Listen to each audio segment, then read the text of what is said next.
Это наш первоклашка Егор. Мы идем сегодня в первый Г-класс. Это у нас очень волнительное для нас событие. Волнуемся, но при этом очень рады, что идем в такую красивую новую школу.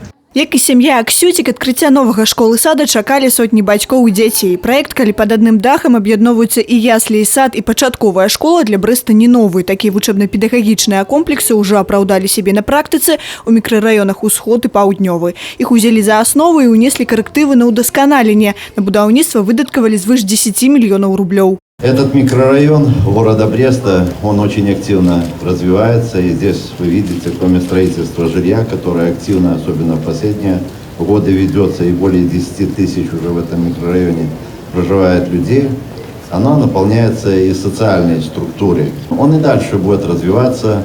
Значит, мы планируем в дальнейшем и медицинские учреждения, чтобы они были в этом микрорайоне. Новая установа адукацыі прыме 194 дашкольніка і 284 вучні пачатковай школы. Штат абодвух звенняў, больш за 30 настаўнікаў і выхавацеляў. Здоровье подрастающего поколения на первом месте, безопасность, ну и умственное, нравственное воспитание в сочетании с физическим.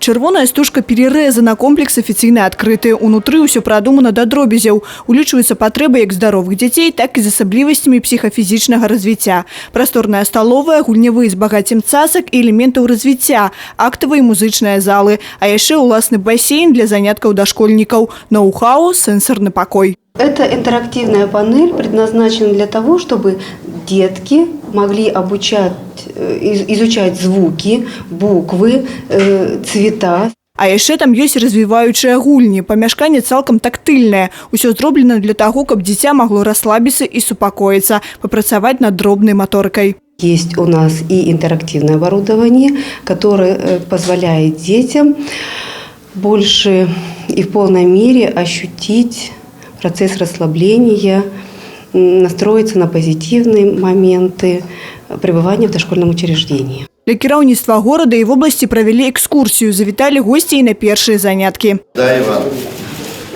Значит, самое хорошее имя, самое распространенное. Защитник, конечно, так вы же все защитники. Вы же девочек должны защищать. Но он не обижает себя? Ну, правильно.